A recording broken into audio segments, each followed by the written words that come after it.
Hey hi అందరు ఎలా ఉన్నారు బాగున్నారా? ఈరోజు మీరు చూడబోయే లాగ్ చాలా ఇంట్రెస్ట్గా ఉంటుంది. సో లాస్ట్ దాకా ఖచ్చితంగా చూడండి. ఈ లొకేషన్ గురించి నార్మల్గా అదర్ లాంగ్వేజెస్లో ఉన్నాయి కానీ మన తెలుగులో మాత్రం ఎవ్వరు చేయలేదు అండ్ లేదు కూడా. యాజ్ పర్ మై నాలెడ్జ్ ఇలాంటి ప్లేస్ ఒకటి ఉందని చెప్పి చాలా వరకు తెలియదు. ఇంకెందుకైతే లేట్, వీడియోలోకి వెళ్ళిపోదామా. ఇప్పుడు మనం వెళ్ళబోయే ప్లేస్ నేమ్ వచ్చి జుబారా మిర్రర్ ఆర్ట్. దీనికి ఇంకో పేరు కూడా ఉంది, shadows travelling on the sea. Doha నుంచి ఈ ప్లేస్కి వెళ్ళాలంటే 95 కిలోమీటర్లు, దగ్గరదాపు 1.5 గంట మీరు ట్రావెల్ చేయాల్సిందేను. ఇన్ కేస్ మనం కానీ మధ్యలో దారి కానీ మిస్ అయ్యామంటే ఇంక అంతేను. ఎందుకంటే అక్కడ ఎవ్వరు ఉండరు, మనకు నీళ్ళు ఇచ్చే దిక్కు కూడా ఉండదు. ఎందుకంటే మీరే వీడియోలో చూస్తున్నారు కదా, చుట్టుపక్కల ఏమీ ఉండవు. ఒక షాప్ కానీ ఒక మనిషి కానీ ఎవ్వరు ఉండరు అనమాట. ఖతార్లో ఉండి ఈ ప్లేస్కి మీరు వెళ్ళాలనుకుంటే ఖచ్చితంగా ఫుడ్ని, వాటర్ని, జ్యూస్ని ఇలా ఏదన్నా తీసుకొని పోవడం చాలా బెటర్. ఖతార్లో ఉండి ఈ ప్లేస్ని విజిట్ చేయకపోతే ఖచ్చితంగా వెళ్ళి చూడండి, నిజంగా అయితే చాలా బాగుంటుంది. ఖతార్కి వచ్చి యూనిక్గా చూడాలంటే ఈ ప్లేస్ సెట్ అవుద్ది, బట్ చాలా డిస్టెన్స్ ఉంటుంది, మనం చాలా దూరం వెళ్ళాల్సి వస్తుంది. ఒక ఫ్యామిలీ కన్నా ఒక 2-3 ఫ్యామిలీస్ కలిసి వెళ్తే ఇలాంటి ప్లేసులకి బాగుంటుంది. నార్మల్గా ఎడారి అంటే ఉత్తమ అట్టే ఉంటుంది కదా, ఇప్పుడు మీరు చూస్తున్నది కదా ఎడారేను. ఇది ఒక రకమైన ఎడారి, అక్కడక్కడ మధ్య మధ్యలో చిన్న చిన్న చెట్లు అలా ఉంటాయి అన్నమాట. అప్పుడప్పుడు మధ్య మధ్యలో కనిపిస్తున్నారు మనుషులు, అది కూడా కారుల్లో బైకుల్లో కనిపిస్తున్నారు.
ఇంతటితో మెయిన్ రోడ్ అనేది ఎండ్ అయిపోయింది. ఇంకా మనం మట్టి రోడ్లోకి దిగాలన్నమాట. ఒక 200 మీటర్స్ ఉంటుంది ఈ మట్టి రోడ్డు. సో అందుకే కొంచెం పెద్ద కార్ని ప్రిఫర్ చేయండి. చిన్న కార్ అయితే కొంచెం కష్టము, నిదానంగా వెళ్లాల్సి వస్తుంది అండ్ గతుకులు కూడా చాలా ఎక్కువ ఉన్నాయి. ఈ ఆర్ట్ చుట్టూ సెక్యూరిటీగా ఈ ఫెన్సింగ్ అనేది వేసేస్తున్నారు చుట్టూరు, అంటే ఈ ఎడార్లో క్యామిల్స్ అలాంటివి ఏం రాకుండాను.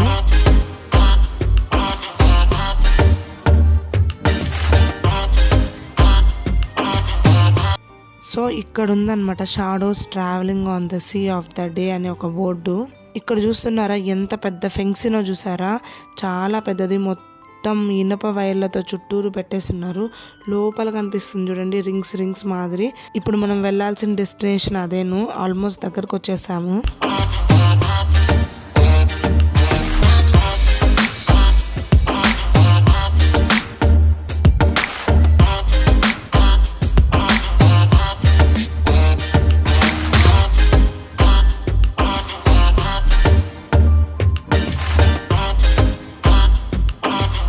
ఇప్పుడు మనం కరెక్ట్గా ఈ ఫెన్సింగ్ యువతలు ఉన్నాము. ఇప్పుడు లోపలికి వెళ్ళాలన్నమాట.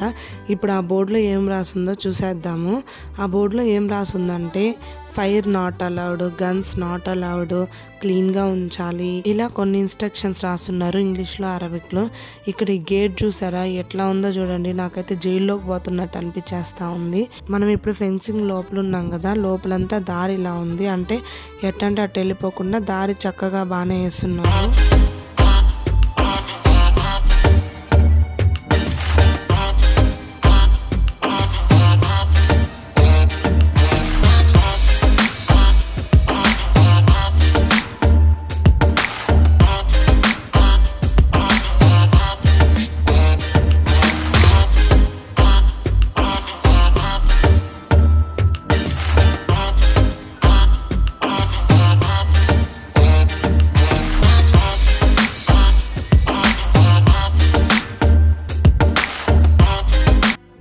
హమ్మయ్య మన కోసం ఎవరో ఉన్నట్టున్నారు. మేము లోపలికి ఎంటర్ అయ్యేటప్పుడు ఎవరు ఉండరేమోనని చెప్పి భయపడ్డాము. కానీ మనకంటూ ఒక ఫ్యామిలీ ఉన్నారు ఇక్కడ. వీళ్ళు కూడా ఇప్పుడే వచ్చినట్టున్నారు. ఇప్పుడే దిగి నడుచుకుంటూ వెళ్తా ఉన్నారు. ఇంకా మనకేం భయం లేదు, మంచిగా ఎక్స్ప్లోర్ చేయొచ్చు.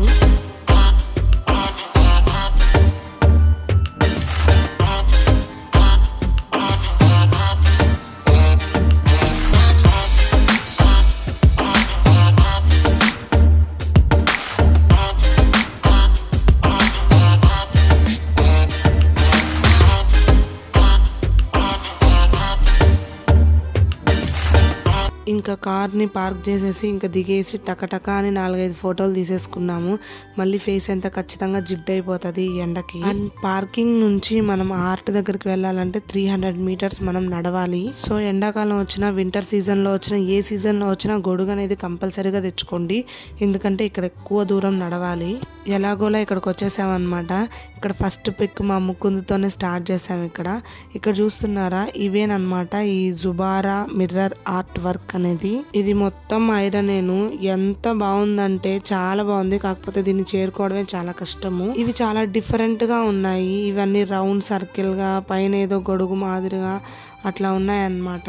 పైన అయితే మనకు అద్దం లాగా ఉందన్నమాట. కింద మనం చూస్తే పైన మన ప్రతిబింబం కనిపిస్తూ ఉంది. ఖతార్లో అన్ని ప్లేసుల్లో కన్నా యూనిక్గా డిఫరెంట్గా ఉందంటే ఈ ప్లేసేను. అక్కడ చూస్తున్నారా, ముకుందు ఉదయ్ సేమ్ పైన కూడా అలాగే కనిపిస్తున్నారు.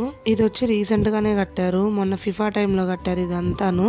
దానికి గుర్తుగా అనుకుంటా ఇది కట్టింది. దీనికి చరిత్ర అంటూ ఏమీ లేదు. ఈవినింగ్ మార్నింగ్ కానొస్తే, సన్సెట్ సన్ రైజ్ అప్పుడు కానొస్తే ఫొటోస్ అనేవి చాలా బాగా వస్తాయి. యూనిక్గా డిఫరెంట్గా మేము ఫొటోస్ దిగాలనుకున్న వాళ్ళకి ఈ ప్లేస్ అనేది చాలా పర్ఫెక్ట్ గా ఉంటది. ఎండ అయితే మండిపోతా ఉంది. చాలా ఎండ ఉందన్నమాట. ఇంచుమించు ఒక 46 డిగ్రీలు ఉండొచ్చు, అంత ఎండ ఉంది. గాలి అయితే వడగాలులు కొడతా ఉంది. ఏజ్డ్ పర్సన్స్ ఇక్కడికి గాని వస్తే కొంచెం జాగ్రత్తలు తీసుకోండి, లేకపోతే వేడి ఎక్కువ ఉంది. వాళ్ళకి కొద్దిగా వడదెబ్బ అట్లాంటివి తగలడానికి చాలా ఛాన్సెస్ ఎక్కువగా ఉన్నాయి ఇక్కడ. ఇంకా అందరం కలిసేసి ఫొటోస్ దిగాము. ఇంకా గ్రూప్ ఫొటోస్, సింగిల్ గా ఎవరికి నచ్చినట్టు వాళ్ళు దిగామన్నమాట. కొన్ని ఫొటోస్లో ఫోటో అనేది రిఫ్లెక్ట్ అయింది, కొన్ని ఫొటోస్లో అనేది రిఫ్లెక్ట్ కాలేదు. బట్ పర్లేదు, ఎక్స్పీరియన్స్ అయితే చాలా డిఫరెంట్గా ఉంది. రియల్గా ఖతార్లో ఉంటే ఎవరైనా ఈ ప్లేస్ని చూడుకుంటే చూడండి. బట్ సీజన్ని బట్టి మీరు కేర్ తీసుకొని రండి ఇక్కడికి. చిన్న పిల్లల్ని అలాగని పెద్దవాళ్ళని ఇక్కడికి తీసుకురావద్దు. ఒకవేళ తీసుకొని వస్తే తగిన జాగ్రత్తలు తీసుకొని ఇక్కడికి రండి. ఇంతటితో ఈ వీడియో నేను ఎంజాయ్ చేస్తున్నాను. మీకు ఎలా అనిపించిందో నాకు ఖచ్చితంగా కామెంట్ చేయండి. మీకు కానీ నచ్చితే లైక్ చేయండి, షేర్ చేయండి, కామెంట్ చేయండి. మీ ఫ్రెండ్స్కి, మీ రిలేటివ్స్కి ఖచ్చితంగా నా వీడియోని అనేది షేర్ చేయండి. ఇంకా డిఫరెంట్ అయిన వీడియోలతో నేను మళ్ళీ వస్తాను. అంతవరకు బాయ్, టేక్ కేర్.